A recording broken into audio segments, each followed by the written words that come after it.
Аймак, айыл чарба, билим берүү, ишкерлик, инновациялык долбоорлор, өлкөнүн жана инсандын өнүгүүсү, жамааттык медианын эл собол программасында. Ар шаршемби 13:00 жана жума 12:00. Бизге Facebook, YouTube'дагы жамааттык медиа баракчалары аркылуу кошулуңуз. Ошондой эле аймактардагы жамааттык медиа радиолорунан угуңуз.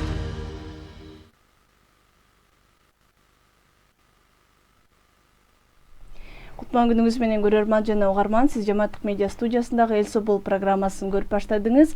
Кыргызстан тарыхында биринчи жолу дүйнөдөгү эң бийик чокуу Эверестти багынткан кыргыз айым бүгүн биздин студияда мейманда. Кутман күнүңүз менен студияга кош келдиңиз. Саламатсыздар. Ошо 54 жашыңызда 54 саатта мындай рекордтук көрсөткүч менен Эверестти багындырып келдиңиз. Эң алгач эле негизи бул чечимге кантип келгениңизди айтып койсоңуз. Жеңиш чокусунан 24-жылы жеңиш чокусуна чыгып, анан кийин түшкөндөн кийин Кадыр Сайдылган жолугушалы сөз бар деп, ушундай бир кандай дейсиң, Эвересттин чокусуна биринчи кыргыз айым чыкса, ушундай долбоор идея келди. Кандай дейсиң, колдойсуңбу? Мен сага сунуш кылып атам деп ушундай бир сунуш кылды да. Бир күн ойлонгонго берип, анан кийин мен макулдугумду бердим. Анан ошондон башталды 24-жылы күзүндө. Демек, мындай бир күндө бул чечимди кабыл алгансыз. Негизи ооба да. Анда даярдык бир канча убакыт даярдандыңыз? Анан сиз негизги кесибиңиз бухгалтердик кесип экен, ал жумушта иштеп жатасыз. Азыр деле Эверестти багындырып келгениңизге, тарых жаратканыңызга карабай, кайра эле жумушка чыгыптырсыз. Анан ошол даярдыкка канча убакыт бөлүп, кандай даярдык жүргөнү боюнча айтып берсеңиз. Альпинизм менен 9 жылдан бери машыгам. Ошон үчүн жума сайын эле биздин Аларчага барып, Рацикке чыгып, Комсомолец мугалим чокусуна чыгып эле постоянно ушундай тренировка жасайм да. Анан кийин Эверестке барардын астында 2 ай калганда жумасына 2 жолу чыгып, ошо 3500дө түнөп, 4500гө барып отуруп, 1-2 саат мындай акклиматизация жасап, ошондой даярдыкты көрдүм да. Анан кийин 14-апрелде анан кийин Непалга чыгып кеткенбиз. Ошондой. Эверестти багынтканыңыз боюнча бир канча интервьюларды берип жатып, бул мындай физикалык, техникалык жактагы даярдыкка караганда моралдык, бир психологиялык жактагы даярдык оорураак турганын айттыңыз. Муну кантип жеңдиңиз? Эми максат бар болчу, чокуга чыгыш керек болчу. Ушунчалык мага мындай ишенип, мени колдогондон кийин чокуга чыгат деп үмүт кылып, канча деген эл ошол үчүн мага аябай мындай туруштук берди. Өзүмдү мындай колго алып дегендей. Анан кийин ошол чокугузду жөнөдүм. Анан кийин 54 саат деген убакыт мындай жөн эле пайда болгон эмес. Бул рекорд коёюн деген деле ой жок болчу. Анткени погодный условиялар ошондой болуп калды. Мына ушул жакынкы арада чыкпасаң, кийинки чыга турган маал 1 жумадан кийин келет деп ушундай бир информация келди да. Жанагы погодный сайттардан. Ошон үчүн анан кийин базовый лагерден 9-майда саат түнкү 3-тө чыгып, анан кийин чокуда 11-майда саат 9:15 болдум. Негизи адатта эгер андай аба ырайы боюнча маалымат келбеген болсо, сиз тынып, эс алып, мындай убагы менен шашпай жетмексиз. Бул шарт ошондой болгон үчүн сиз мындай жетишип калуу чечимин кабыл алып, аны артка кайтпай чыгайын деп чечтиңиз, туурабы? Да, ошондой болуп калды да. Ошондой болуп калды. Бирок аябай батаңарды бериптирсиңер, аябай мен чокуга чыгышымды каалап турсуңар кыргыз эли. Анткени погода да жакшы болуп берди, шамал да жок болуп берди. Аябай мындай сонун условияларда чыгып келдим. Бирок бул жакка сиз айткан ошол аба ырайы дагы башка мындай жагымдуу шарттан сырткары өзүңүз айткан бир максатты коюп алгандан кийин ошого жетем деген бир эркиңиздин күчтүүлүгүнөн кабар берип турат болуш керек көбүнчө. Туура да, туура. Көп эле альпинисттердин арасында ошо айтып атпаймынбы, жана погода и воля депчи. Погода и воля деп. Анан кийин погода болсо, конечно, мындай өзүңдүн күчүңдүн баарын тең чокуга чыгыш үчүн жумшайсың.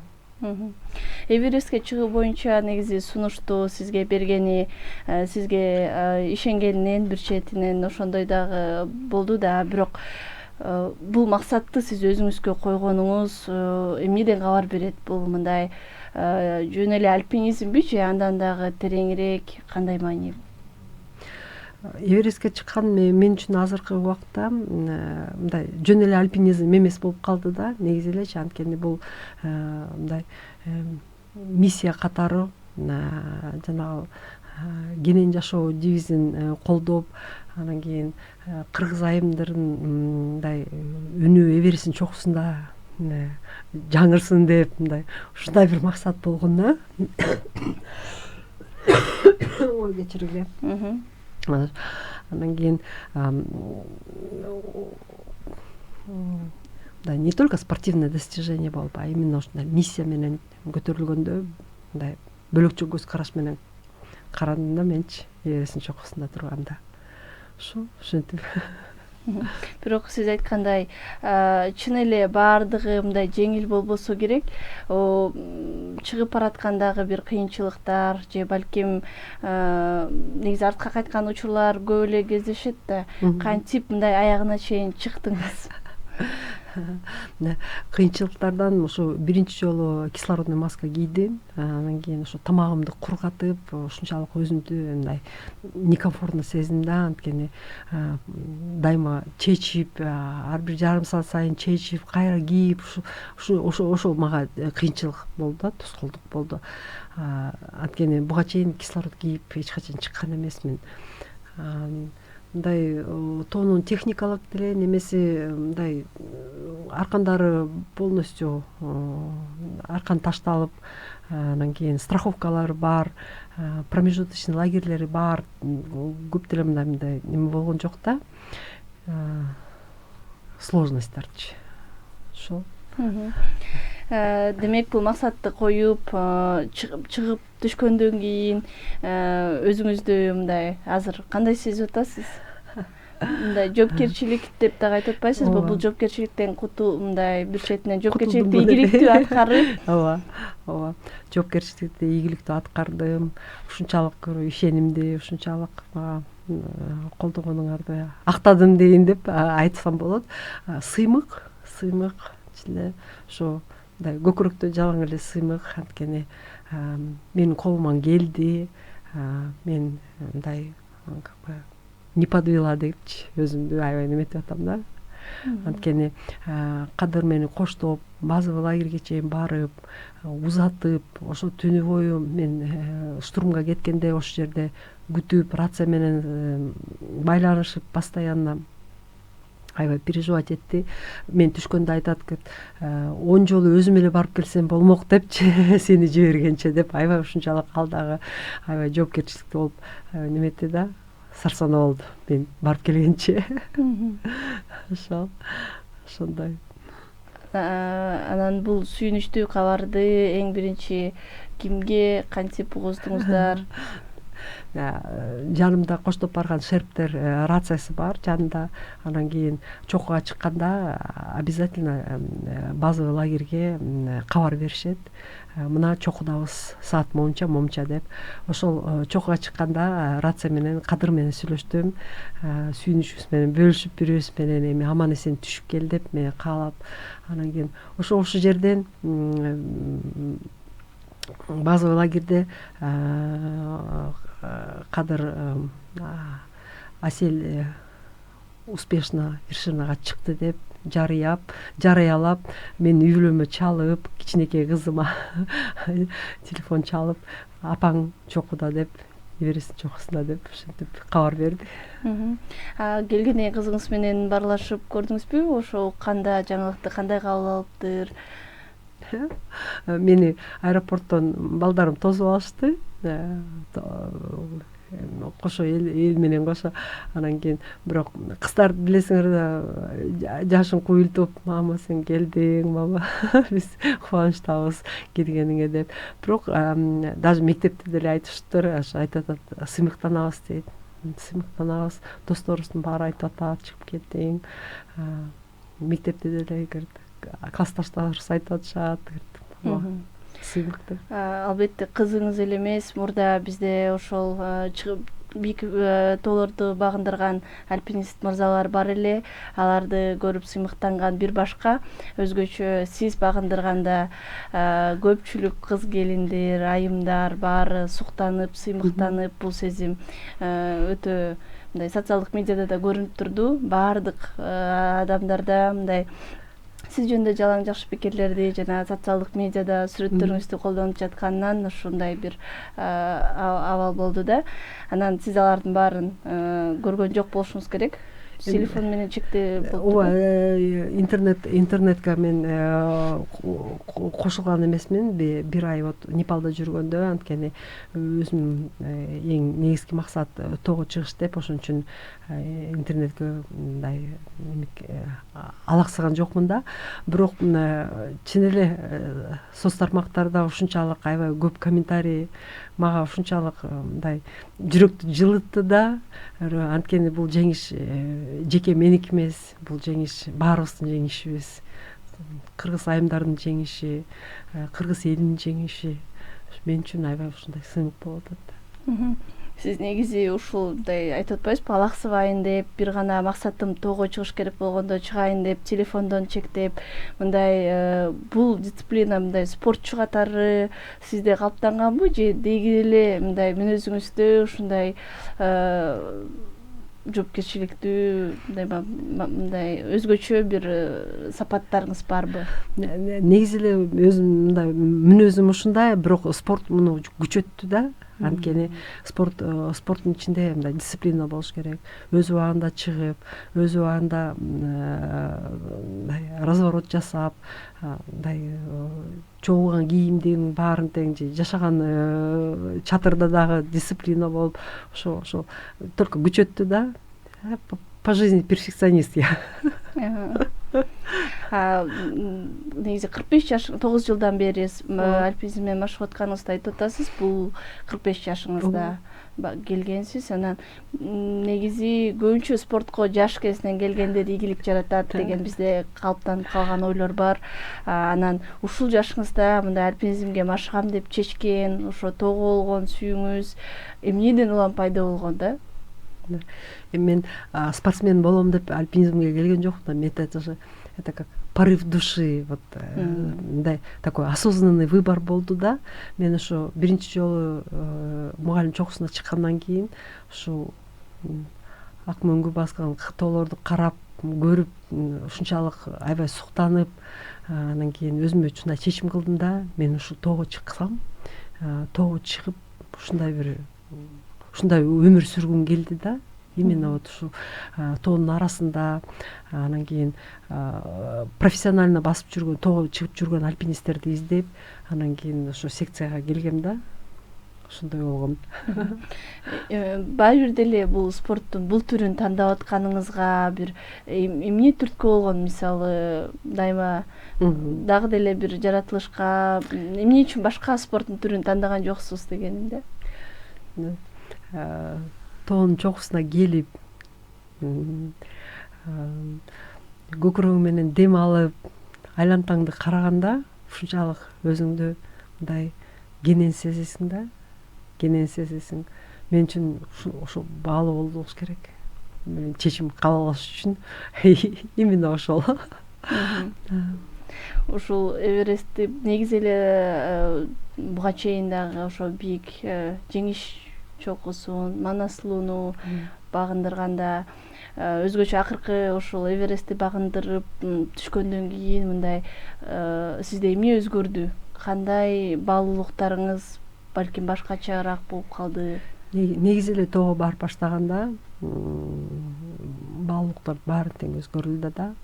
Анткени биз турмушта ушунчалык мындай незначительный бирдемелерге убактыбызды бөлөбүз, өзүбүздүн көңүлүбүздү бөлөбүз, а тоого баргандан баштап ценности поменялись, по-другому на жизнь смотришь. Поэтому не только Эверест, не только там высокие горы, а любой эле биздин тоого чыгып ошол альпинизм менен заниматься эткенден баштап мен үчүн өзгөрүлдү. Турмуш вообще өзгөрүлдү. Достор, саякат ушунчалык бөлөкчө болуп калды да. Турмуш вообще бөлөкчө болуп калды. Мындай эмнеси менен жакты? Альпинизм. Мындай как наверное, я говорю, башың эс алат, мээң эс алат. Жаратылыш менен мындай бир гармониядасың.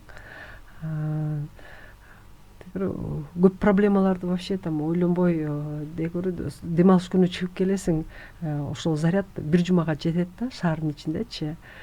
Андан кийин күлөбүз бөлүп равнинный деп шаарда жашаганда равнинный деп коебуз элдердичи. Андан кийин восприятие по-другому жизни. Ошо Көбүнчө ошо өзүң менен өзүң каласың деп айтып атпайсызбы? Ошол учурларда сиз эмне жөнүндө ойлоносуз? Мындай ашыкча музыкада укпайт экенсиз, телефонда карабайт экенсиз. Ошондо кандай ойлор келет сизге? Өзүм менен диалог, жаратылыш менен диалог, шар курган сууну угуп, там уларлар жүгүрүп жүрөт, билбейм, ушунчалык тоодо кандай гана только немелерди укпайсың да, звуктарды. Поэтому канча эчки текелер жүгүрүп жүргөнүн, билбейм, мен уга турган, наверное, немелерди табан болуш керек. Ушул бийиктикке чыкканда эң биринчи эмнени көрдүңүз, эмнени сездиңиз, кандай сезимдер болду?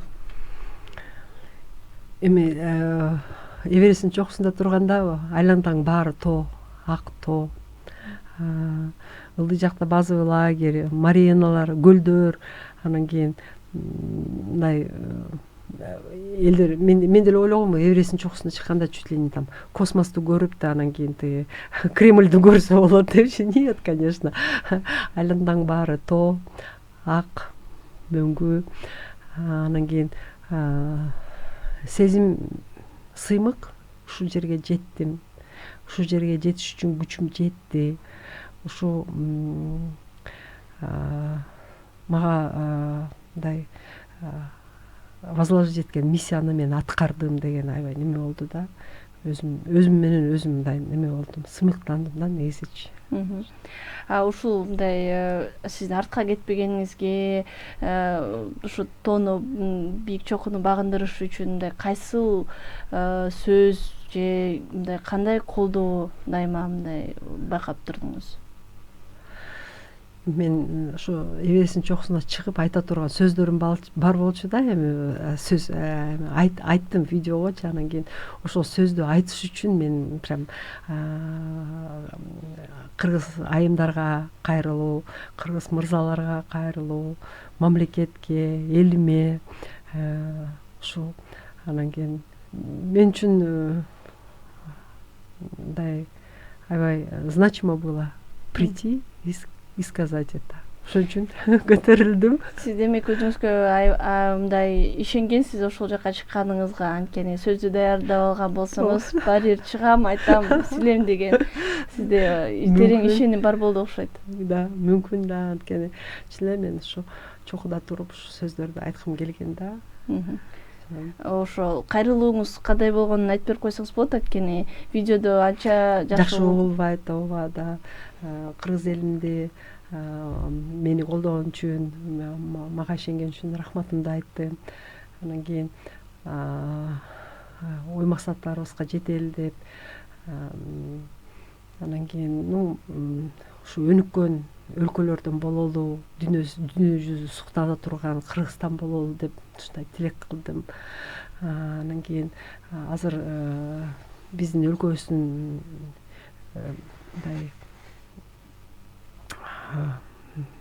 будущийине кызмат жасап берип аткан инсандарга таазим айттым, кошуналарга мындай достук салам жөнөттүм. Казакстан, Тажикстанга, Өзбекстан биздин күчүбүз ынтымакта, биримдикте деп.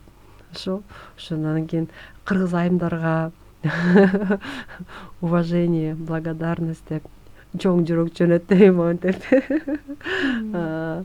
Дагы эми спорт менен бизнес коллаборация болуп, ошон үчүн гана бул долбоор ишке ашты. NSI Development курулуш компаниясына рахматымды айттым. Мага экипировка бөлүштүрүп берген Кайлас компаниясына чоң рахматымды айттым. Анткени үшүбөй, ысыбай чокко чейин чыгып келдим. Ошентип толтура сөздөрдү даярдап алгам. Анан кийин аркан ала келсең музейге деп бир каалоо болгон. Ошондо бир аркан кесип, анан кийин бирке таш чогултуп, ошентип убактымды өткөрдүм чокуда. Негизи ошол чыкканга эле кеткен энергия, ошонун баарын дагы сиз мындай сүйлөп алып келип, ушунун баарына күчүңүз кантип жетип атты? Видеолорун көргөн мырзалар, менден мурун чыгып келген мырзалар айтты, сен чокуда тим эле өзүңдү жакшы эле сезиптирсиң, анткени күчүң жетти ушулардын баарына депчи. Билбейм, мен мындай өзүмө мындай пландаштырып алгам да, айтып атпаймынбы, дисциплина депчи, спортивный. Ошол пландаштырып алгам, мындай кылам, тигиндей мындай кылам депчи. Ошонун баарын тең аткарып, ошону жасап баарын тең анан кийин түштүм да. Ошондо деле мындай шаштырып, болду, жүрүңүз ылдый деп, анткени убакыт созулган сайын кеч болуп кетет депчи. Аябай неметишти, сарсанаа болуп тиги жанымдагы мени коштоп барган шериктер. Ошентип анан кийин 1,5 сааттан кем эмес го турганыма чокуда. Анан кийин ылдый түштүк. Ошо мен жогоруда да айтпадымбы, өзгөчө айымдар, кыз келиндер сизге суктануу менен карады деп. Ошол айымдарга кандай пикир айтат элеңиз, эгер мындай альпинизмге барам десе, аларды эмне күтүп турат, кандай даярдыктарды көрүш керек, эмне керектелет? Альпинизмге секция, Скиф Политех деген секция бар. Инстаграм аркылуу жазылса болот. Жума сайын рацикка чыгып, биякта Бишкектин айландасында ОФП өтүп, ушундай бир мындай участник секция болсо болот да. Анан кийин бирок ар бир адамдын өзүнүн бийиктиги дейм да, не только альпинизм. Ар бир адамдын өзүнүн бийиктиги. Ошон үчүн мындай бир кыялданган бир мындай өзүңөрдүн бир ой максаттарыңар болсо, ошону ишке ашырып, жашырбай, катпай, чыгарып, мындай наоборот ошого стремиться эткенге мен мындай рекомендация берем да. Ошо сиз жакынкы кийинки чокуңузду дагы пландап койгон экенсиз. Июлда кандай чокуну багындырып атканыңызды дагы бөлүшө кетсеңиз болот. Июль айында жайкы сезон, буюрса Тажикстанга барып, Корженева коммунизма деген 7 миңдик чокулар бар. Ошо менин өзүмдүн пландарым бар. Ошо буюрса ошо 2 чокуга чокусуна чыгып келейин деген максат бар да. Демек сизде дагы алдыда мындай чокуларды багындырган дагы көп ийгиликтерди күтсө болот экен да. Надеюсь. Чоң рахмат сизге, убактыңызды бөлүп, тар убактыңызда дагы ушул эс алдырганга да мүмкүнчүлүк бербей сизди чакырдык. Ошого да карабай келип, биздин угармандарга өзүңүздүн ийгилигиңиз менен бөлүшүп кеткениңизге ыраазычылык билдиребиз жана алдыда ийгиликтерди каалайбыз. Урматтуу Жамааттык медианын көрөрманы жана угарманы, сиз Эл Собол программасынын кезектеги көрсөтүүсүн көрдүңүз. Биз бүгүн Кыргызстан тарыхында биринчи жолу дүйнөдөгү эң бийик чокуу Эверестти багынткан альпинист айым Айсел Байбагышева болду. Эфирди мен Айгерим Кубатбекова алып бардым. Кайрадан эфир аркылуу амандашканча саламатта туруңуз. Аймак, айыл чарба, билим берүү, ишкерлик, инновациялык долбоорлор, өлкөнүн жана инсандын өнүгүүсү Жамааттык медианын Эл Собол программасында ар шаршемби 13:00 жана жума 12:00. Бизге Facebook, YouTube'дагы Жамааттык медиа баракчалары аркылуу кошулуңуз. Ошондой эле аймактардагы Жамааттык медиа радиолорунан угуңуз.